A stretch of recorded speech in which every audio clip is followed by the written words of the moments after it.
that that's a whirlwind. You guys have heard we've shared a lot about our story Yeah. and all of that. But the piece that we really want to focus on for today's episode is how our relationship dynamic changed as a married couple, right? Because you bring a baby into the picture and man, you bring on the exhaustion, you bring on the stress, you bring on some moments where you're just lash out because you're so tired. The sleep deprivation is a real thing. Yeah. And so we really had to work together and learn to communicate differently. Yeah. It definitely plays a role into a life, because welcome to How We're Doing It, where we dive into the unique experiences of first generation immigrants like us. Join us as we share our journey through family life, from the joys of parenthood to the challenges of balancing cultural values and modern parenting. Our goal is to inspire and support you on your own parenting journey, offering insights, laughter, and a sense of community along the way. So, tell me, what are we talking about today? Today's topic is on how has having children impacted our relationship. Oh, my goodness. Okay, it's going to be an interesting one. I think it's going to be a very raw and real topic to discuss. That's all we know how to give. Yeah, we don't have any notes or anything. That's right. Literally discussed what are we talking about this morning and just came up with the idea today. That's right. Authentic stuff. You get what you get. And that's why we are your favorite authentic couple on the internet. I like it. Yeah. All right. So let's, how do you want to get started with this? Okay. So I guess putting it into perspective a little bit. So you and I got married in 2019. Yes. In April of 2019. And from the beginning, it was very important for me that we wait to have children. And I expressed that to you. I told you I want to be married for at least a year or two before we bring children into the picture. Correct. And the biggest reason for me was I just really wanted to work on the foundation of our relationship. I wanted to work on us learning each other, learning to live with one another, really, building a strong foundation. Yeah. Like building those, what are our family values? What are the things that we value and that we want to pass on to our children. Yeah. And so that was one of the main reasons why I wanted to wait. And you were okay with it. Yeah, because when something makes sense, it makes sense, right? We've mentioned before that communication changes depending on the level of the relationship or where you are in your life, right? So when we started dating, or even before dating, our communication is different. And then we started dating, the communication changed. And then we got engaged, the communication changed, because now we're thinking about what are our long-term goals, what are our short-term goals, what do we need to accomplish in the next year or so. And then we got married, and the communication once again evolved and changed to a whole different level of aspirations, ambition, and goal setting. What do we want to accomplish? And the things that you were talking about, what are the values what are our upbringings individually? What are the values that we share? What are the things that we want to create for the next generation, which is our children or the kids, the things that we want to share with them or we want to impart in them so that they can feel and that they belong in a family that values a certain belief or certain aspect of life that they are proud of, to be a part of, that they can share with their friends, or they can share with their own kids if they decide down the road that they want to have kids. So these are all important things. So when you pitched the idea to me, I said it makes sense. There's no way that this doesn't make sense, because when it makes sense, it just makes sense. Yeah. And we had a timeline, like we said, because at the time, so fast forward to 2021. Yeah. You were still in grad school. Yes. And you were graduating that May. And no, you were graduating May of 2022. 22, correct. Yep. And, at this point, I was comfortable in my career. I had already finished my master's. I was ready to have a baby. And you were like, well, I'm still in school. You know, that's going to impact the amount of time I can dedicate to the baby, the amount of time that I can help support you as you know, go through this journey of being a first-time mom. And so that impacted, you know, how much we were waiting as well. Yeah. But we got to a point where I convinced you and I was like, okay, I've waited long enough. I'm just waiting for you at this point, and I don't want to keep waiting. I just want to have a baby. And just being 100% real. So and we've talked about this in another episode where we were in a really bad car accident that happened the fall of 2020. And that car accident really changed my outlook on life. I was like, we can be here today and be gone tomorrow. So why keep waiting and delaying something that I know I want for us? And that, I think that kind of helped convince you as well, right? Yeah. I think I've mentioned, maybe it was on a podcast or maybe not. Maybe it was just a conversation. I remember saying to you that you're basically saying, Tijani, I've got my stuff together. You need to get your life together. It's not my fault that your life isn't together. Yeah, a little bit. That's what I got from it. But yeah, you're right about that. Life experiences does impact the way you look at life. And that accident definitely shaped our life. And even today, because sometimes I wake up with back pains. Your back still hurts? That might just be old age, sir. Oh, okay. That might be it. Anyways, so we got pregnant in January of 2021, and we had our daughter in October of 2021. Right. So by this point, we had been married for 2 years. By the time we had her, we were pregnant. We had just found out, you know, we were a couple months in when we celebrated our 2-year anniversary, and then we welcomed our daughter in October. So, you know, that's a whirlwind. You guys have heard we've shared a lot about our story and all of that. But the piece that we really want to focus on for today's episode is how our relationship dynamic changed as a married couple, right? Because you bring a baby into the picture, and man, you bring on the exhaustion, you bring on the stress, you bring on some moments where you're just lash out because you know, you're so tired. The sleep deprivation is a real thing. And so we really had to work together and learn to communicate differently.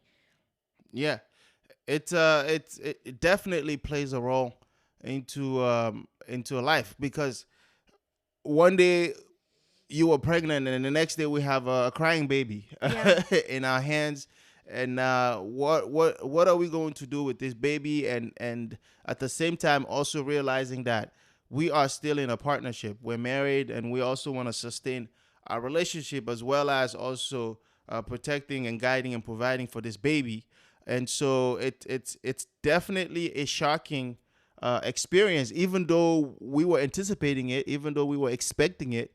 But the fact that it actually materialized into reality was a shocking and scary experience for me. And considering we waited and we had set up a good foundation for our marriage, imagine, by that point, it was still hard. So I can't imagine us doing it any other way, because I think it would have been a little more challenging for us. Especially just in the communication. Like those first couple months with Yazmin were very difficult. Yeah, absolutely. And you mentioned like sleep deprivation. That's a real one, because the first 2 months or so, you know, learning how to the baby's patterns of eating. They have a very tiny stomach and all those things. Waking up in the middle of the night, and especially for you, from my point of view, I've heard like other fathers share that.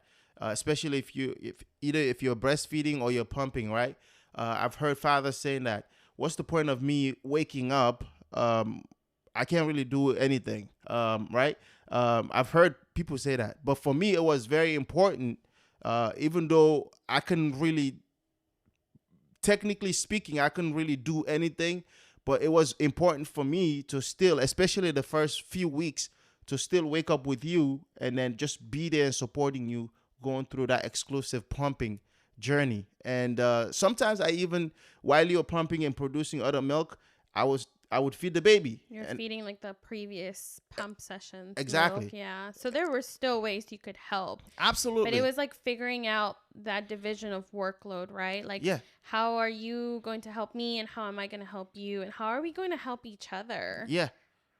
And then other things that happens for me, just as the baby is growing and just keeping up with different things, like, first, we're still working. We're still Yes. working parents. You got full time. You got like 2 weeks of paternity leave. Yes. But you were still doing your schoolwork because you were in Oh, yeah. grad school. Oh yeah. So you never really got a break. Nope. And then I got about 3 months of maternity leave from my job. Right. So as soon as you went back to work, you only had 2 weeks. We said, okay, now we got to find ways for me to do things by myself. And, and I knew you had to work the next day and you had grad school and all the things going on. So I was like, I need to, figure it out. Yeah, on my own. Like I'll start doing more, waking up with the baby more often. Right. And then somehow we got to a point where the baby's feeding schedule was different from my pumping schedule. And then you were waking up with the baby while I was sleeping. And then as soon as I'd wake up to pump, you'd be going to bed with the baby.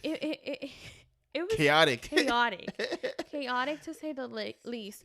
Yeah. But I think the biggest thing that helped us during that time was just supporting one another. And you would ask me, like, how can I help? Like, how can I be of service? I feel like that's like one of the biggest things that as a father you can do is ask mom, like, how can I help you? What do I need to do? Like, don't assume that just because mom is doing it and she's doing it well, that she's okay with doing all of that. It's a lot. Yeah.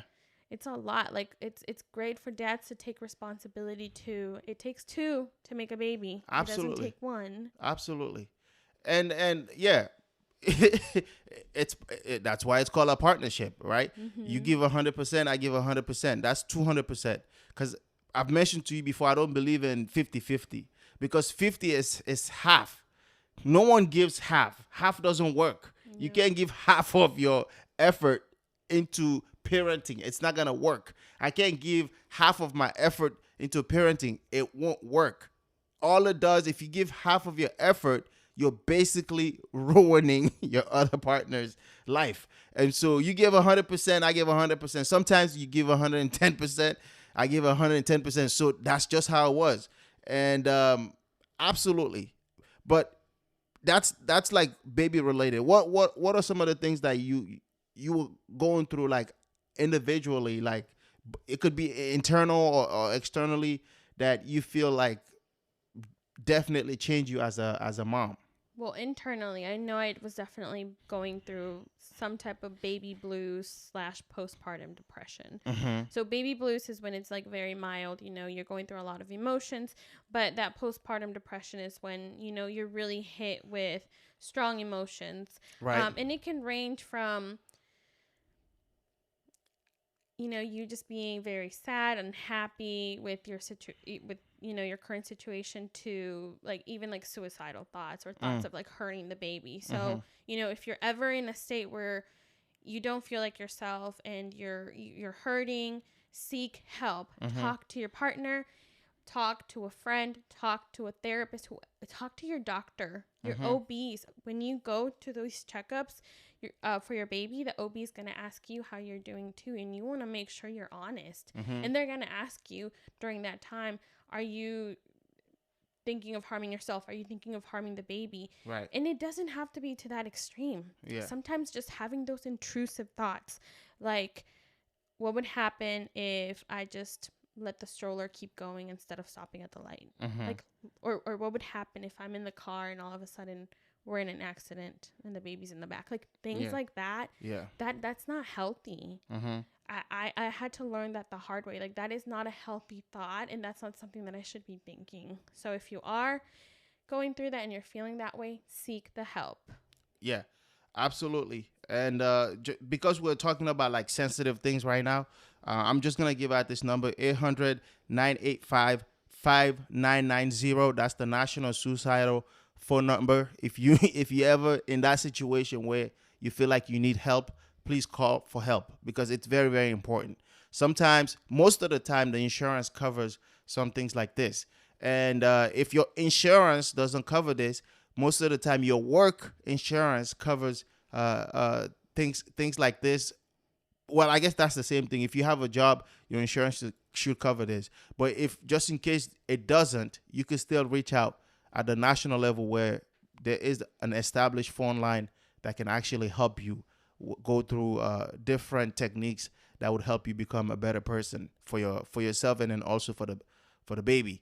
And so yeah, so you're going through all these emotions, and from a husband point of view, you know, I have to be there physically and then also empathetically trying to understand the stuff that you're going through and supporting you through that, even if it's just encouraging you to go see somebody for help. That's just a helpful thing a husband can do or a partner can do. If it's just saying, hey babe, I know you're going through so much right now, and I understand there's a lot that's going on right now with the baby and then all the other million things that you have to balance. And on top of that, you have to remember that you are soon going back to work. And then all of it is insane number of things that you're thinking about. But the best thing right now for me, I think you've mentioned this to me before, your partner is not there to fix you, but they can help you get help. And so encouraging your partner and leading them to get that support that they need is a very, very important thing to do. Yeah, I definitely learned that, you know, your mental health should not rely on just venting, you know, to you as my partner. Like, yes, Right. you're very supportive and you're there for me, but I also need to seek the help when I need it. Mm-hmm. And it's the best thing to do for your family. At the end of the day, you want to do what's best for you and for them. Moving on to another big feeling during that time, it's resentment / anger towards dad. Talk to me more about that. I'm the one that had to carry the baby. I'm the one that had to be cut open through 4 layers of tissue to get this baby taken out of me.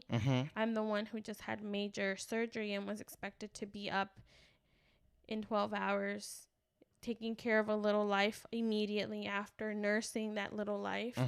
And then we come home and I'm the one breastfeeding or pumping, nursing in general. I'm the one up with the baby because you went back to work almost immediately. And I felt guilty because I was like, well, I guess I can sleep in, you know, because I'm not working. So I can stay up with the baby, and I'll wake up in the middle of the night to feed the baby. And sometimes our baby would just not sleep. Like, she would cry unless I held her. And I would just be sitting in the dark in the living room. It's because I couldn't be in the room where you're sleeping. Right. We were room sharing with the baby. I couldn't be in the room in there because you're sleeping. And so I would just stay with the baby in the living room, sitting on the couch, and the whole time literally just crying. And at the same time, really resenting you that you're sitting in our room sleeping while I'm having to take care of this baby when I'm exhausted too. I've been going at it 24/7 for who knows how many weeks. And I'm exhausted. Yeah, that's a hard one. And I remember, you've mentioned that to me because it like when I heard it, when you said it, I'm like, the first step, check. Second, check. Third, check. Fourth, check. Everything you said is fact. Everything you said is emotionally hard. How do I deal with situations like this for being a first-time dad? This is my first time having to go through this, and my dad is not around to help me navigate this. And so as you're going through all those emotions, as a young dad, also, I'm so also going through a different range of emotions too, right? And I'm like, okay, how am I gonna do this? My dad is not here. I don't have the best of relationship with my older brother, because I could easily call him and ask him, hey, your dad, how did you navigate these things way back when? I don't have that relationship with my dad. I mean, my older brother. My dad isn't here. So I was going through all these other difficulties. The bad thing that I did was not explaining those things to you, because and I justified in my head that, okay, all the things that you just mentioned to me, and then imagine me explaining all the stuff that I'm going through on top of all the stuff that you're going through. And I know you as a partner. I know you that you tend to stress for me. When I share things with you, you tend to stress out for me. So I just held it in, and then just pray. And then when I get the opportunity, I'll come and talk to your dad and get wisdom from there. And that's how I was able to navigate the thoughts in my head, and then also being a supportive husband for you. You know what's crazy is, like, as we're sitting here talking about, and this is, years later, our child is 2.5. Mm-hmm. It's like I had blinders on. Like, I was just like thinking of like my experience and what I'm going through, and the whole time, like, you're going through literally the exact same thing, because you're a brand new dad too. Yep. And how easy would it have been to just like understand all the things I'm going through? He's dealing with his own things as well. Mm-hmm. But that's the thing, right? We opened this episode by saying communication. Yeah. It's very important. It's different from each level. Mm-hmm. If we had just sat down and rant, those late nights, and just rant, you tell me all the emotional things you're going through, and I'll tell you all the emotional feelings that I have going through. This is the first time we're actually talking about this. This is literally therapy for us, guys. Like, on a podcast episode where the whole world is going to listen to it. We're literally... You know what, though? Looking back, we never had the time to sit down and discuss how are we feeling, what's going through our mind. Yeah. Because we were so busy. Yeah. I was in the middle of midterms. Well, yeah, when we had the baby, when Yazmin came. Even then, after that, your classes continued, your work continued. I had like 3-4 jobs I was doing. Yeah, you were crazy at the time. Trying to provide for the family. I'm telling you, in way too many ways. But now I'm looking back, I'm like, we never had the time. Why? Because if we had any little bit of time to ourselves, not with the baby, just by ourselves, because when that baby's awake, you're just attending to that baby, literally 24/7. Yep. And then if we had any time for ourselves, it's like, I'm gonna go shower. Okay, you go shower now. Okay, let's go to bed, because she's going to be up in an hour, all over again. And we're going to have to start this all over again. Yep. Or breaks to like eat. Like we didn't even eat together. No. We would take turns eating. And we don't eat that long, because... No, 10, 15 minutes tops to finish your meal. If that. Yep. If that. We swallow the meal. I remember sometimes she would start crying and be like, baby girl, you just ate. Please, Mama and Baba have to eat too, please. I don't even want to talk to you about Yazmin, because I feel like she hates when something is coming to me. She just wakes up or does something or gets sick. Okay, so but that's a whole different issue. There is a theory that anytime Tijani has like a big event coming up, Yazmin will all of a sudden need some attention. Like she gets ill, or wakes up early. Yeah, or she wakes up in the middle of the night with something going on. I'm starting to believe it. Okay, thank you, because that theory is becoming factual. After 2.5 years, I kind of believe it now. Okay, good. Thank you. Okay, but moving on. Looking forward. Right. Right? Like, do you think that our experience will be different when we have another baby? So... that's a good question, right? And the experiences So the way this is bad of me to say, but the first child is the experimental child. The little lab rat. Exactly. It teaches you how to become a good father, or a good mom. So Jaslyn is our experiment, and she's gone through her own ups and downs as well, and we've also learned from her. And it is my hope, even though we've heard from many parents that kids are different, even if they are like twins, they're different from one kid to the next. But it is my hope that the experience that we've gained from just, let's start with communication, or asking for help from our friends and family members, or reaching out to anyone that can help us.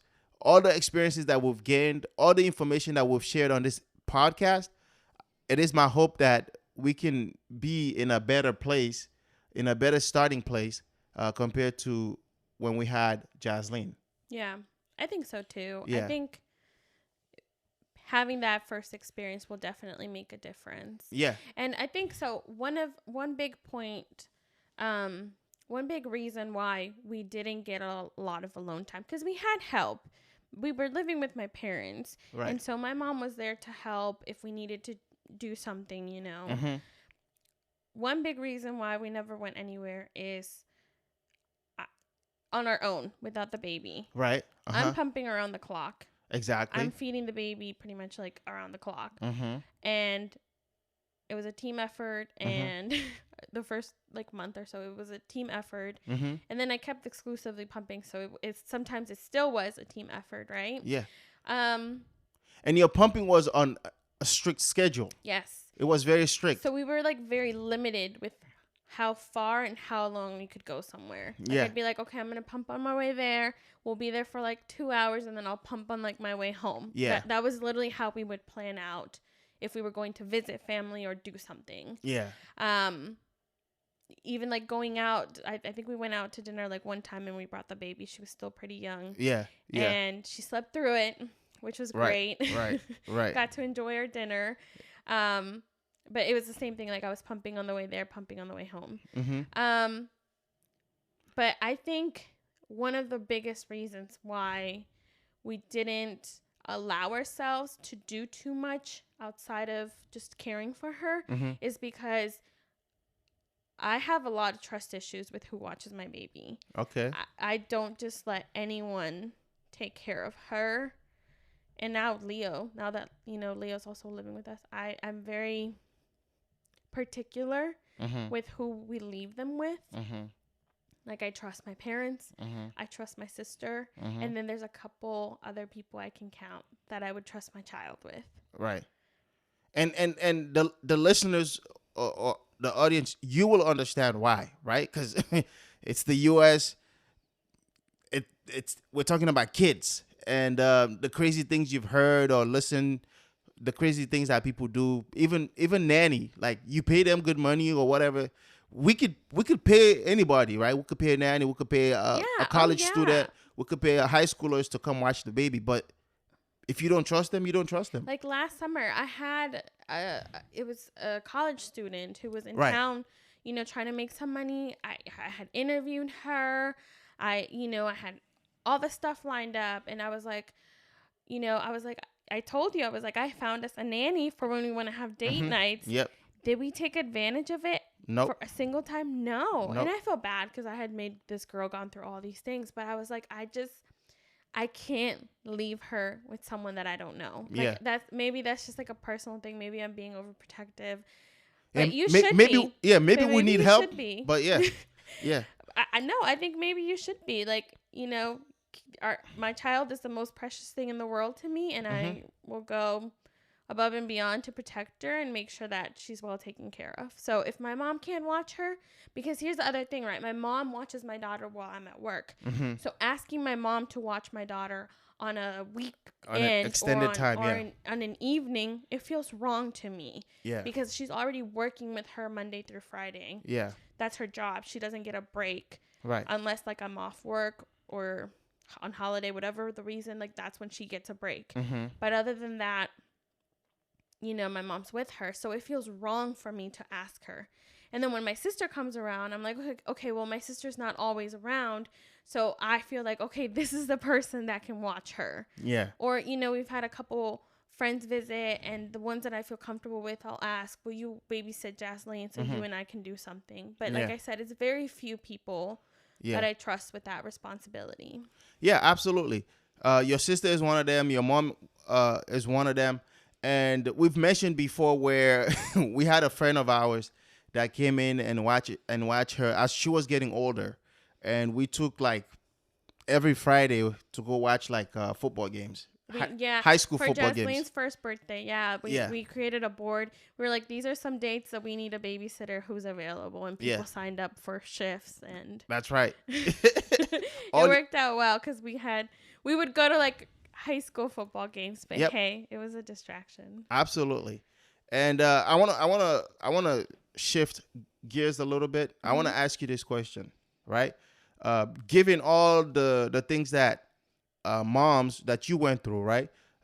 Your body changing emotionally, physically, and then having to worry about the societal expectations of bouncing back culture, having to worry about feeding the baby, taking care of the baby, producing milk for the baby, all of those things and 1,000 other things that you have going on, maintaining a home, cleaning the house, being a good partner to your husband or your partner, all of these things considered, right? Mm-hmm. Do you think that men are nuts or crazy for also asking you with that intimate stuff? Like for sex? Yeah. Absolutely. Talk to me about that. Absolutely. It seems like you have a lot to say. I mean, I'm just going to be real. Like, when you first have the baby, honestly, even through pregnancy, like first trimester, it doesn't happen to every woman, but most women will not have any type of sex drive during that first trimester. We already got pregnant. Your body's not like, we need to get pregnant. So there might not be a sex drive. But the law was not just to get pregnant. Law is law. Yeah, sure. But my body don't want it because I'm already pregnant. By second trimester, things get better. Okay. For some women, that sex drive will come back. By third trimester, you're uncomfortable more than anything because you're so big. So you really got to get creative, and it can be a little painful. Just you have to be more cautious by third trimester, especially towards the end. So that's through pregnancy, right? Now, when you have the baby, no matter whether you have a vaginal birth, no matter whether you have a C-section, it does not matter. You are going to bleed. The minute that baby is taken out of you, if you have a C-section, you're going to start bleeding. Same thing if you have a vaginal delivery, you start bleeding immediately. If you have a vaginal birth, you got to deliver your placenta, and then everything just starts coming out. Think about it like this. You don't have a period for 9 whole months, okay? That blood's got to come out. It's not period blood, but it's the blood that was, in the belly biologically to help the baby grow, that needed to be there. It's all got to come out. You can bleed 6 weeks. You can bleed 8 weeks. It just depends on your body. Okay. At one point, you'll stop. It will stop. And when it does, you might still not have a sex drive. And actually, so this is my big problem. In America, when you have a vaginal birth, you're cleared at 6 weeks. When you have a C-section, you're cleared at 8 weeks. What do you mean by cleared at 8 weeks? Cleared by your doctor. Like, you'll go in for an appointment. They'll check you, and they'll be like, everything looks fine. You're good as new, ready to go, meaning you can have sex. Oh, okay. Technically, you're supposed to wait until you get that clearance to start having sex. All right. Okay. And it's just healthy. It's think of your pelvic floor, ladies. Like, there's other things you can do. You don't have to have sex. Okay. So you get that clearance, right? And it's kind of like the husband's green flag. Like, all right, my wife is ready. We can continue having sex. Guys, the reality is that mom may not want to. 1, she may be too tired. 2, she may be touched out. or being touched, I think that's the term, like Yeah. being touched out just means like you don't want to be touched anymore. That baby's touching you all day. If you're breastfeeding, that baby is on you, sucking your boobs all day. Why would you want something else touching you? Why would you want your husband? You might not, breastfeeding in particularly can alter those hormones, and it can impact that sex drive. So your wife, your girlfriend, your partner might not even want it. Stop asking for it. Oh my God, you got really hot. I think when the girl's ready, like, she will let you know. Okay. You sure about that? Yes. You don't think she's going to extend the time? No, I came, when I was ready, I came back to you and I said, okay, I'm ready. Ah, yeah. And you knew that I was ready, and like, we were going to try it. Right. Again. Okay. Well, gentlemen, I mean, you heard my wife, man. She got hot with that question. She's like, okay, I was waiting for you to ask me this question. That's I didn't know it was going to come up. But okay. Since you brought it up, I have to tell you how it is. Oh, man. I think another thing to keep in mind too is that first time you have sex again after having the baby might be painful, and it's completely normal. Okay. Like it's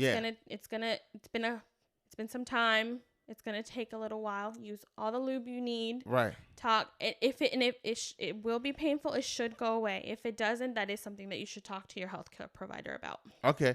And Yazmin was saying, you know, you get to a point where you're touched out. You don't want nobody else to touch you. If you can, you don't even want the baby to touch you, but you can't. But wouldn't you agree that there are, like you mentioned, it very, very slightly, and then you just brushed over, and then you kept going 100 miles per hour? Is there any other creative ways to maintain that intimacy during all this? I'm pretty sure the listeners can get creative and figure out what those other intimate moments can be. Okay. It does not need to be penetration Okay. in order for it to be intimate. Okay. Let's just leave it at that. Let's leave it at that. Okay. Let's keep this one PG. We're not going there, sir. No, they have imaginations. They're grown adults. I wasn't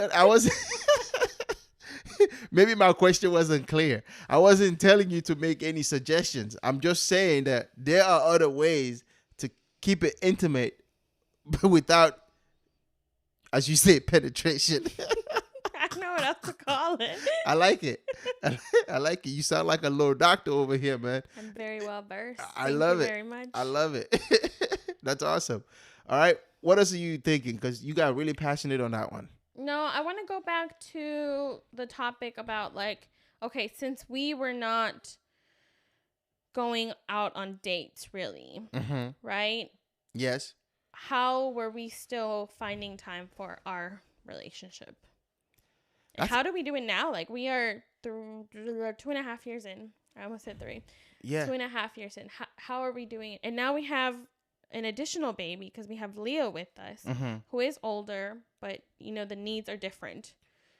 Yeah, it's hard now, right? It's very difficult to say that we are doing stuff without the kids. It's almost nearly impossible to say that, and so for the reasons that you mentioned earlier, having somebody who we trust to watch the kids, and then also not overworking your mom, because we want to ensure that she comes back the next day. And so a lot of the things that we do nowadays is we do them as a family. We'll go to the park on the weekend, the weather permitting. We take the kids, or we go to the mall indoors and do indoor activities, things that we've mentioned before. We do a lot of things together as a family. We go on walks with the kids. But to say that we've been able to be consistent in dedicating time for just you and I, we haven't been good at that. And I think it's something that we can improve on. What do you think? Like, our time together, it really comes down to once the kids go to bed, right? Exactly. And when the kids go to bed, we still have to clean up, you know. Yeah. I'm Latina. The house has to be, the kitchen, particularly the kitchen, has to be cleaned every night. Right. To get ready for the next day. So, you know, between getting ready for bed, getting our showers in, getting our stuff ready for the next day and cleaning up, we have very little time. Sometimes we don't even have a conversation before bed. We'll just be like, all right, well, good night. Yeah. Now there's a lot of our conversations that happen in the bed. Like we talk while we're on the bed, and then for a few minutes before going to bed. Yeah. And then we do this. Like we actually record episodes, and so between this, working with the kids, we don't have that much time. We watch like shows like Survivor because we like to watch that show. Like on some weekdays or weekends, if we're home and we don't really have anything going on that we're working on, then we'll be like, hey, let's watch an episode of Survivor or any other show that we're into. Yeah, absolutely. That's kind of like our little bonding. Sometimes you'll make it like a little date. Like you'll get like sparkling cider. Yeah. And like if we're celebrating something, you'll get sparkling cider and we'll put on a movie, make some popcorn, have some snackies, and just hang out. Yeah. Home. Oh, that's a good reason you just brought up. Yeah. Sometimes I'll buy sparkling cider and just come and be like, you know what? Let's just celebrate for finishing the week, or let's just celebrate that Yazmin, is another month old, or let's just celebrate because you just finished work this week. Just those random thing, it's just a sign of appreciation for your partner. And those things go a long way because we don't have that much time, but, appreciating each other, appreciating the work that you do and all the contributions that you're making toward the family and vice versa. Those are very important things. It goes a long way. That being grateful for your partner. Yeah. And still finding that time, right, to like have your intimate moments. Absolutely. When it was just Yazmin, she would nap during the day, and then you and I would have a little bit more time to just focus on us or work even like on house projects or whatever we needed to do. Obviously, it's different now. Leo does not nap, so we do have to entertain him, when he's with us. Absolutely. On the weekends. Yeah. During the week, he's at school, so if I'm off work and you're off work, then we are able to find those pockets of time where we can just, talk, sit down, eat lunch together. Yeah. But I think one of the biggest things is we just include the kids in whatever we're doing. Yeah. Like, I can't remember if it was We've Valentine's been able to adjust Day that. or your birthday, but there was one thing, outing, I think it was Valentine's Day this year, where my mom had been helping with the kids.